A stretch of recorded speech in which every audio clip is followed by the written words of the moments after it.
Out of the top 10 wide receivers from the class of 2020, 6 check in as 5-star recruits according to 24/7 Sports player composite rankings, and California along with Florida are the only 2 states that have multiple players featured in the top 10, and all 10 of these dudes are ranked in the top 55 overall. Starting off at number 10 is 2020 LSU commit Darren Turner. The 4-star playmaker from Memphis Central is the number 2 rated player overall from Tennessee and is one of 3 guys on the list who is already committed.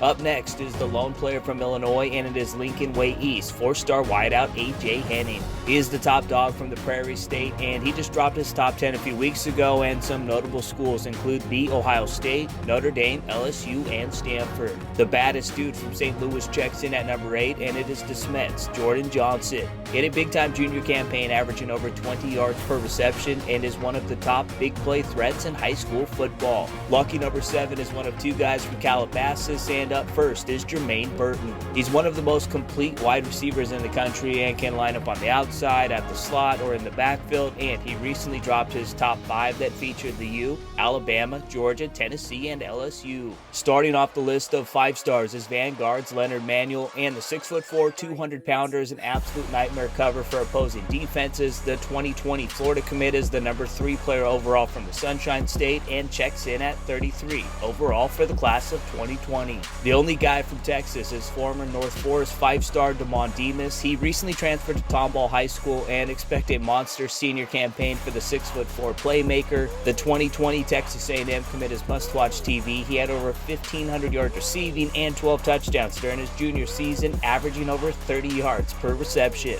The second dude from Florida featured balls for National Power St. Thomas Aquinas, Marcus Roseme. The Raiders have produced a boatload of players who have been impact guys in college and in the NFL, and expect Roseme to be a part of that list. He's one of the most special players in high school football and is the top-rated player overall from the Sunshine State. The lone player from the DMV area is St. John's 5-star Jon Jarrett. Now, the thing I love most about his game is he balled out in big-time games for the Cadets in 2018, and the bigger the moment, the bigger he played. Expect a monster senior season for Jarrett, as him along with Soljay Maeva make one of the top quarterback-wide receiver duos in high school football. The other Calabasas receiver checks in at number 2, and it is 5-star Johnny Wilson. The 6'6" baller is impossible to cover one-on-one, and expect the Coyotes to have one of the most explosive offenses in the country next season, with Burton, Wilson, Larry Turner, Julian Stokes, and Jaden Casey all returning in 2019. The top-rated wide receiver was named the Pennsylvania Gatorade Football Player of the Year during his junior season, and it was Southern Columbia's 5-star Julian Fleming. He was a big-time playmaker on all 3 phases, had over 1,500 yards receiving, 22 touchdowns, and 4 interceptions in 2018, and he checks in as the number 1 dude from Pennsylvania and is the number 5 rated player overall from the class of 2020.